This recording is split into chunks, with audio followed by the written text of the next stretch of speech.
I'm so delighted to have on the podcast today Rebecca Newby, who is the principal of Friendship Aspire Academy, a K-5 public charter school in Pine Bluff, Arkansas.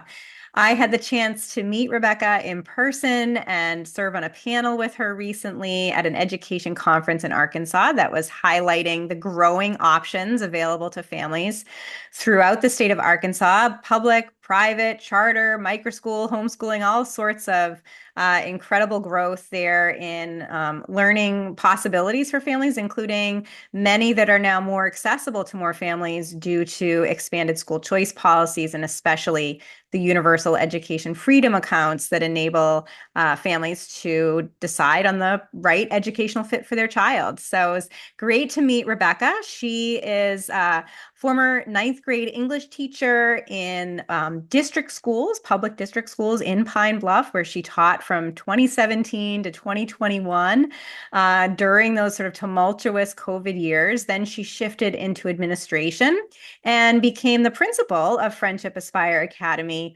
earlier this academic year. So, Rebecca Newby, welcome to the LiberatED podcast. Thank you for having me. I'm excited to be here. I'm excited to have you here. So I'd love to start with what made you decide to go into teaching to begin with? So I was in the ninth grade whenever the light bulb went off in my mind. Believe it or not, I had went to Dalloway, which was a school that it's a school district that's no longer in Pine Bluff anymore because the state eventually completely took over and they were not able to show improvement. And so Dalloway and Pine Bluff School District are now one school district, and it's all under Pine Bluff School District. But I was a part of the community of people that got a chance to grow up in the Dalloway School District, and I went there from kindergarten all the way to ninth grade.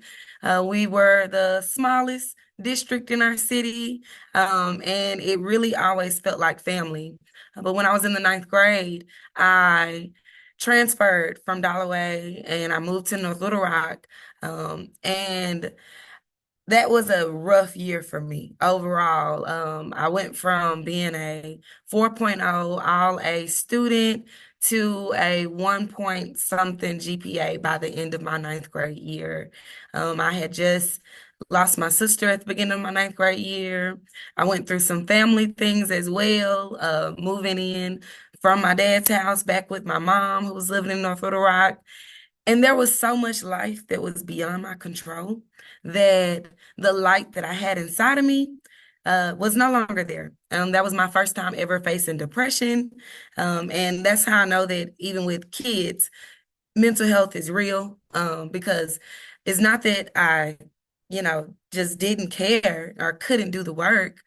I couldn't care at that time. There was so much, like I said, that was beyond my control that I was so unhappy with that my grades began to suffer. I was not giving my best self at school. My attendance was really shaky. My mom had to be at work before I had to catch the bus. So some days I would go down to the bus and go back home. And not that my mom wasn't doing her best, but I know that I wasn't my best self that year. And my seventh grade English teacher from Dalloway, Miss Stacy Luckett, who's still in my life, called me and she said, I'm asking around and I'm hearing stuff that I can't believe is true. And please tell me it's not true. What's going on? And I said, well, what are you hearing? And she was telling me about my grades and my attendance. And she had talked to some teachers that apparently she knew in North Little Rock, and they didn't speak to me as the shining star that she knew me to be. And so she called to bring me back to the light, is what I describe it as. And she said, well, what are you gonna do with your life? And what's your purpose? Because right now you're so unhappy with your parents and your life right now that you're not seeing that this is impacting your future. And she said, I'm not getting off the phone until you give me an answer. I need an answer. What do you want to do? And I sat there and I can admit that that was a very emotional phone call where I really wanted her to understand why I couldn't care. And I'm like, well, what about the fact that this and this and this? And she's like, no, but what about your future? And by the end of that phone call, I remember the feeling vividly, tears streaming down my face, and I said, I'm going to be a teacher. And she said, why? And I said, because now I realize how important good teachers are. And that phone call really just sparked a fire inside of me that made my life personal, and brought this journey that I started even in ninth grade. I'm going to be a teacher. It came to life once I graduated.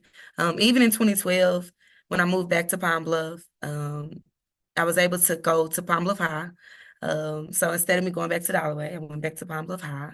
I went to 5 high schools in 4 years during that time.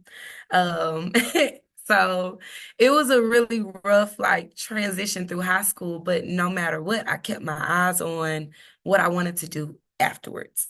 And I started working for the Boys and Girls Club throughout my time, living back in Pine Bluff, starting in 2012. And I was receiving confirmation that working with kids came natural. Working with kids felt like I was doing what I was supposed to do.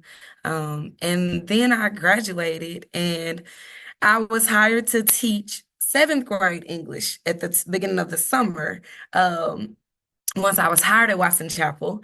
And in August, I got news that instead of me teaching seventh grade English, which I was like, this is amazing because that's where you catch them or lose them. And it was my seventh grade teacher that called me. And I felt like all of that was like divine connection. And then I got this curveball in August that said, well, you're actually going to teach ninth grade. And even more, it clicked. And I said, I'm doing exactly what God has called me to do. And that's what led me to where I'm at now. What an emotional, powerful story, Rebecca. Just incredible. And I think you're right. Really amazing that you ended up as a ninth grade English teacher, where ninth grade was truly that pivotal moment for you.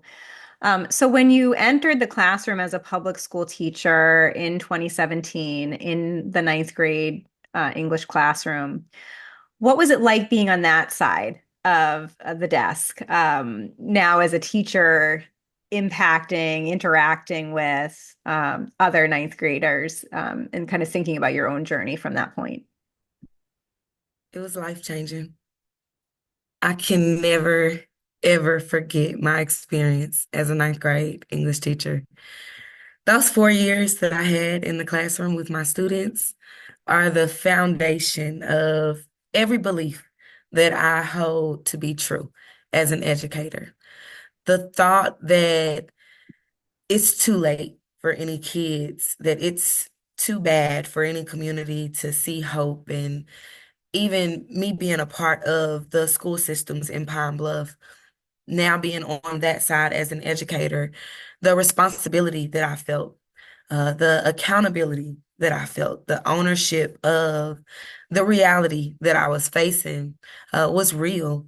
And it didn't make me shy away. Instead, it made my fire grow even larger. And my first year, I didn't really understand why I was seen as like this amazing teacher because I was really, really focused on um, not just the relationships that I built with my students, but my capacity as an educator.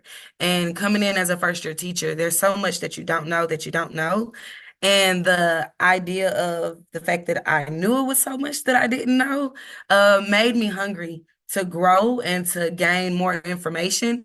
But the relationships that I built with my students had everybody on the outside looking in saying, wow, you're doing an amazing job. Meanwhile, on the inside, I'm like, there's more that I can do. And I want to know what else I'm missing, what else is next. My second year, I had another great year. I learned everything, systems and things that, I didn't enjoy about my first year. I brought back to my second year. I said, okay, so we're going to have this system in place and this system. And not only did I have relationships, now I had experience and reflection and knowledge that I gained from professional development throughout that school year and that summer going into my second year because I wanted to grow. I wanted to know how can I be better, so that my kids can have the best education they can possibly receive. And my second year was absolutely amazing. We focused on even culturally relevant texts that school year, reaching the kids exactly where they were, focusing on using those standards to pull those skills. And then I learned about an educational equity program offered by the University of Arkansas at Fayetteville. And they say you had to have 3 years of teaching experience. And so I disqualified myself before even attempting to enroll in my instructional coach, Kanisha Adams, who also has a micro school in Pine Who's Bluff now, been on started this here. podcast before. Yeah, Right. yeah, love Kanisha. Uh, she was my instructional coach my first 2 years at Watson Chapel. And she encouraged me to go ahead and apply anyway. She said, this program, I believe is what you need. You want to go to the next level. And educational equity is an important topic, and you can gain all of the information you need because you're focused solely on meeting the kids exactly where they are.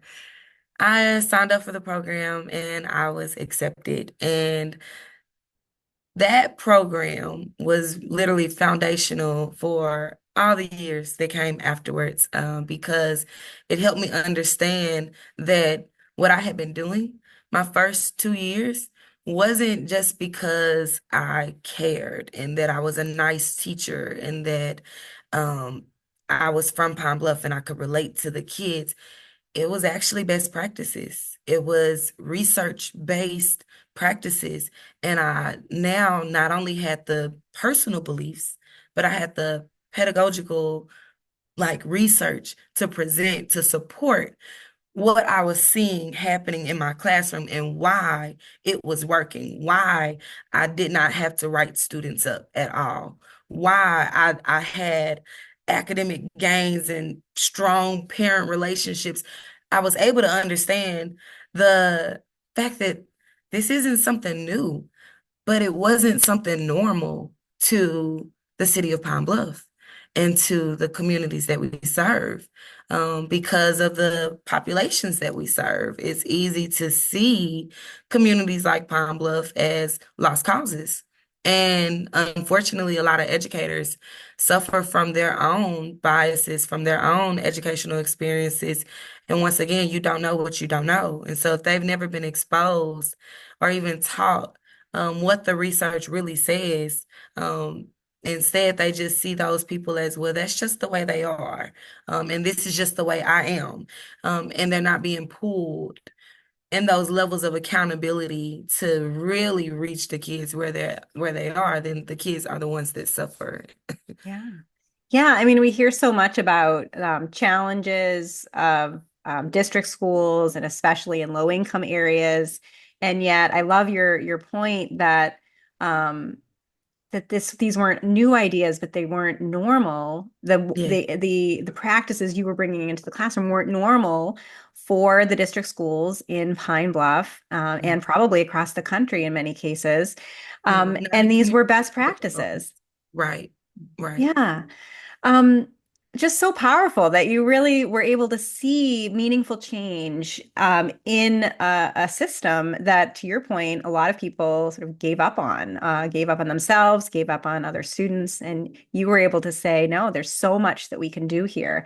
And is Yes. that what ultimately then led you to move into more of a leadership role in administration to make more of that change? So my transition to leadership was very unusual. I didn't know what God quite had next for me, but I did know when my time in the classroom had came to an end. So enrolling in that educational equity program, that led me through my final 2 years in my classroom. My final 2 years in the classroom were drastically different than my first 2 years. We were under a new superintendent. We had just faced a reduction in force. Um, Even my amazing instructional coach that I had was no longer my instructional coach because those positions were dissolved and, absorbed and seen as unnecessary. And the curriculum that we developed that started in my first year and implemented my second year about the culturally relevant text that went out the window. My third year, I had a binder placed in my mailbox the day before school started. That was my pacing guide for the school year. And it was based solely on the curriculum that the district had purchased. And there was no teacher input at all in creating that pacing guide. And I began to say, like, God, what are you doing? Because I remember loving it and it's beginning to feel uncomfortable.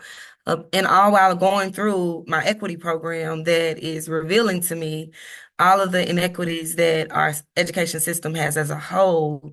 And now I'm facing it firsthand. And it's feeling like, well, what about the kids? And well, what about the teachers? And what's going to happen? And then that same school year where all of these changes were introduced, March, we went home for the pandemic. And so we were doing school all new again. And then that next school year, we came back. And I described to my equity coach as it feeling as though I was at that point drowning in a sea of inequities. And I think it was because I could see so many inequities that I couldn't see within my first 2 years because I didn't know of the research and the best practices and the studies and what's happening all over the world in communities that look like ours. And so at the end of my fourth year of teaching, like I said, it was a very unusual year. And we actually had a school shooting that year in March, but that was not what determined me being done with teaching. I actually told my kids that morning that I spent the past 2 weeks that we were not in school due to snow one week and then a water crisis in our city the next week.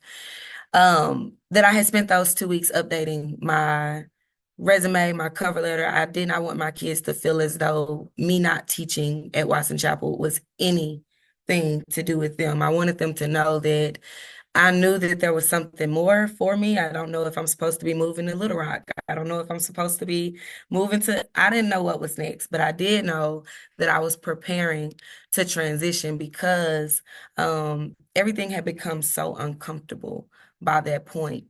And the things that I was uncomfortable with were beyond my control because I was only a classroom teacher.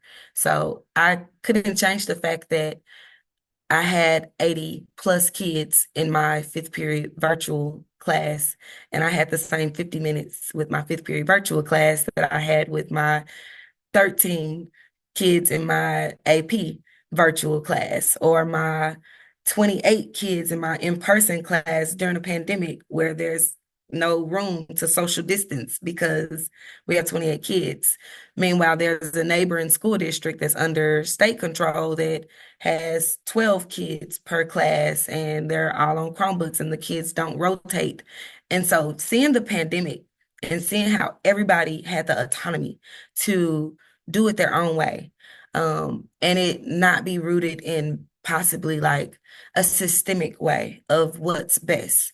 And I know how can you determine what's best in unusual circumstances like that, but I can say that as an educator, there were many, many, many inequities that I saw during the pandemic that simply were not what's best. And I knew that my time was up. And I began to pray and ask God what's next. And believe it or not, my first step out of the classroom was with the Reform Alliance, the organization that actually organized the student teacher focus led conference that we met at.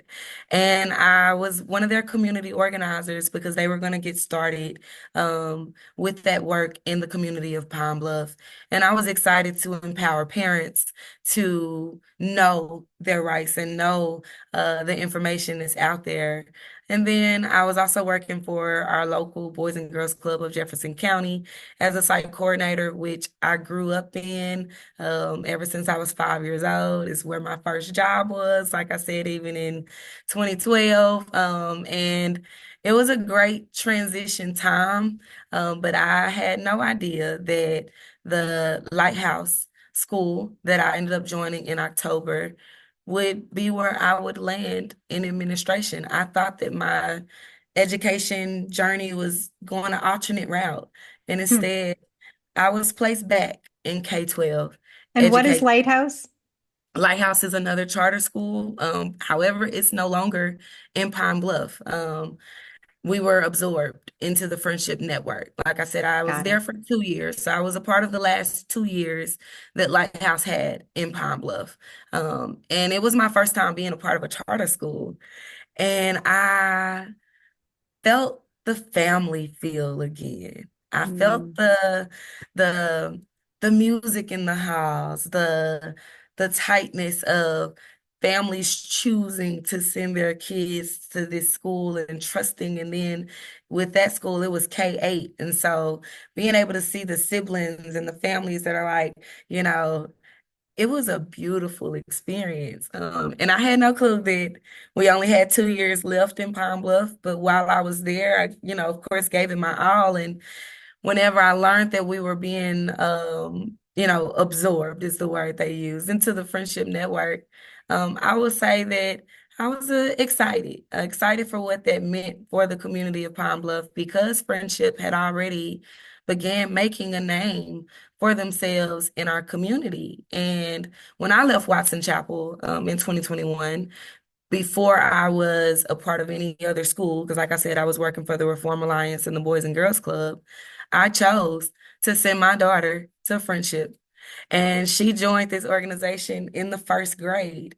And I didn't join her as a part of Friendship until she was in the third grade.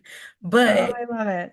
it is amazing to be able to Yeah. be a part of what we call the Friendship family, because the motto, everyone grows here. I'm really able to see that come to life for real and be I a part of love I it. love that your introduction into the friendship network was through as a parent, making Yes, choices for your own child, and then being able to become principal now this year of Friendship Aspire. Maybe you could talk a little bit about the background of Friendship Aspire network of charter schools because it is a national network that was started in Washington, D.C. And I know that you said that the mission of the charter network really spoke to you. yes. So Friendship was originally founded in Washington, D.C. by Donald Hintz. And I'm so grateful that he is still here with us today and he's still able to see his original vision come to life more than, as he says, he could ever have imagined. Because not only are we located in Washington, D.C., but we've now even expanded to the community of Arkansas. And when Friendship came to Arkansas, the fact that it started in the community of Pine Bluff spoke to me, because our community is a community where we needed hope. We needed to see a difference. We needed options. Bottom line, we have a declining community. We have very high crime rate, and we suffer with high poverty and low education and high crime rates. And I do believe that we are educating the future of our city every single day with the work that we are doing here in Pine Bluff. And when Friendship came, it was met with apprehension. Believe it or not, the mayor was opposed to Friendship when it originally came. And now she is one of our biggest advocates, one of our biggest supporters. And that's because she's been able to see that we meant what we said when we came here. We are here to help. We are here to bring change. We're here to show what's possible. And our school, although it started small with just kindergarten and first grade, has now grown exponentially throughout the years. We have 480 plus kids a part of our school, starting with just, like I said, kindergarten at first, and now we're fully built out kindergarten through fifth grade. We've also started building on our middle school, which is now sixth through 10th grade. And we even had to open another elementary school in our community because of the demand. Our campus, although it's one of the largest, it has a wait list. And so we opened a Friendship Aspire Academy downtown to give the Pine Bluff community more options to receive the education that Friendship is offering to our Oh, I family. love it. Parents are just hungry for choices and to be able to find just the right educational fit for their child. Yes. So great to see that you're a part of that as a true leader in expanding these options for families and trying to keep up with that demand as much as you can. One thing that really stood out to me when we spoke, Rebecca, was that you made the point that the charter sector, and again, public charter schools, for those who aren't aware, are public schools that Right. are taxpayer funded, but typically privately run, usually by nonprofit organizations. And that you mentioned that there is still so much room for innovation within the charter sector, and that you're seeing so much of that. I think I might have been a little bit jaded and thinking that, the charter, when the charter schools came on the scene back in the mid 1990s, there was a lot of excitement around them being these sort of laboratories for innovation and experimentation. And then in many cases, charter schools have become overly standardized and regimented in various places across the subsequent decades, Mhm. and often becoming just as sort of rigid and test driven as traditional district schools. And then you said, well, that might be true, but that's not what we're seeing at Friendship Aspire Academy. And you feel like there's still so much room for innovation and experimentation. I wonder if you can talk more about that. Yes. So notice I use the word friendship family. We focus a lot on our culture, and building that culture. It requires us to be able to be innovative and do things a different way that people may not traditionally get a chance to see. The partnerships that we build with our organization, are part of us designing this new world for our scholars to experience what it means to be a part of friendship. As I mentioned, we do have a local university here. One of our strongest partnerships has been with the University of Arkansas at Pine Bluff. Being able to literally create what feels like a yard 2.0, because they call UAPB the yard, where our scholars are getting a chance to be exposed to gardening, be exposed to agriculture, exposed to STEM research with our innovative STEM teachers and the labs that they do and testing things out in the field, and just seeing the smiles that come to our scholars' faces whenever they create houses that can withstand tsunamis or hurricanes based on what's happening in the real world around us, and then testing those experiments out, on top of the culture that we build with our families. When we do have testing, it is a big deal. But we make it a big deal for everybody. We have testing rallies in our building where our families flood our halls with posters and signs, and we have music going, and we're wishing the kids a good luck and pushing them to do their best. And we're getting them out the car, curbside service every single morning, greeting them, saying, "Hey, good morning, have a great day." When we talk about like what makes friendship different, it is also the standard that we hold our educators to. Like I mentioned, in public schools, a lot of people get used to doing things just because that's the way that things have been done. I'm grateful that because we are a new organization, we're almost 30 years old as an organization as a whole, but in Arkansas, we're going into year 8.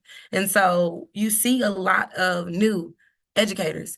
You see new leaders. You see people that are using the research and the best practices to guide those decisions.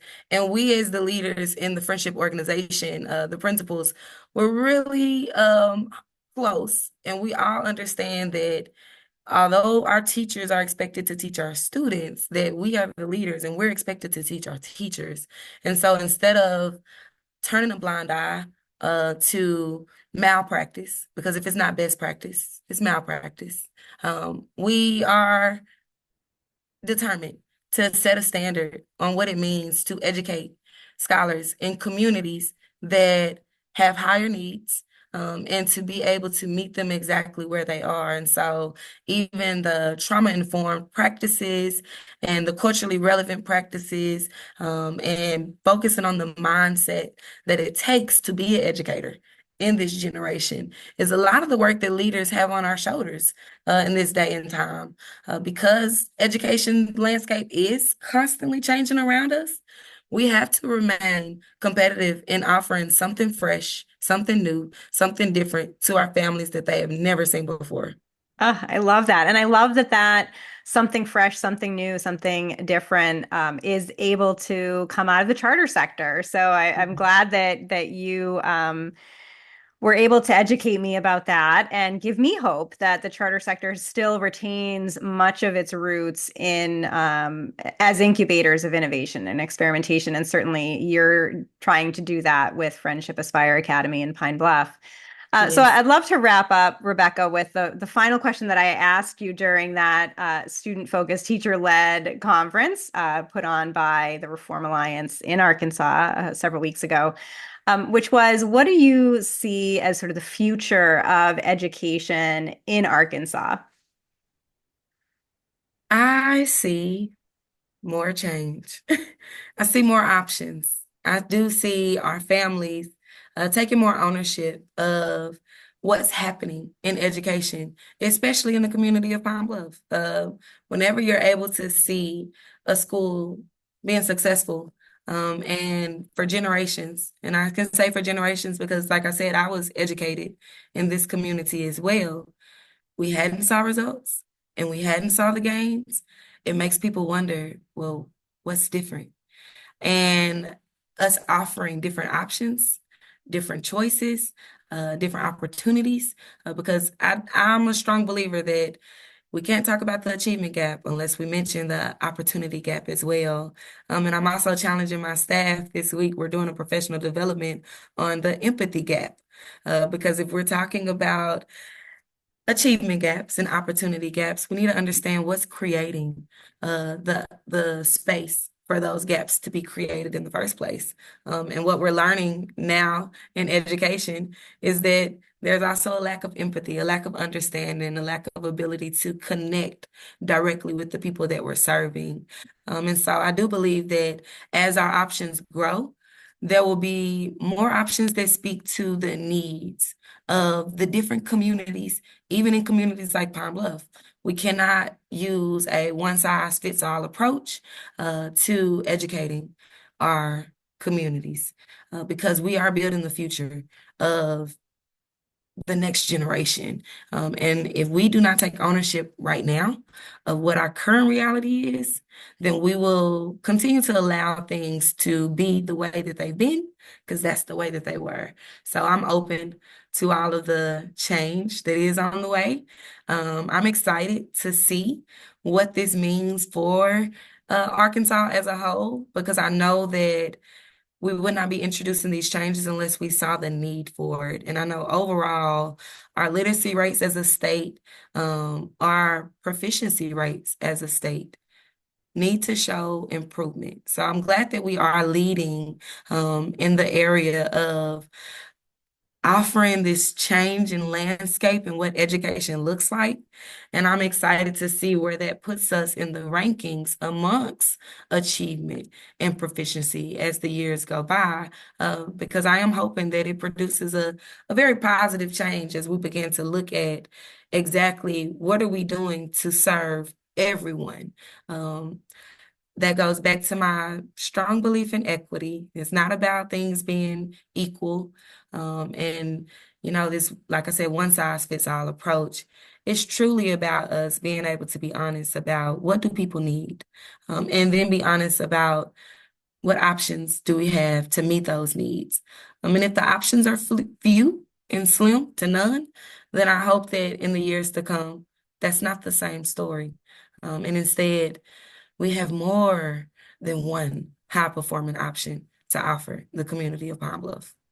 Well, and you are very much a part of leading that change to more options for families and continuing to expand Friendship Aspire Academy to meet the demand that so many parents have for the kind of education program that you're offering. So I am excited to see your continued impact and to continue to follow your story and your journey as an entrepreneur, making change within the system Yeah. and in really inspiring and powerful ways. The website is friendshipaspire.org for listeners and viewers who want to learn more about Friendship Aspire Academy. And Rebecca Newby, best wishes to you. Thank you for all of your incredible work and inspiration. And thank you so much for being on the Liberated podcast. Thank you for having me, Kerry, and best of wishes to you too. I look forward to following your journey as well. Thank you for covering such important topics as what's happening in education today, because I do believe that information is power, and platforms like yours make this possible to bring awareness to everyone. So thank you again for having me.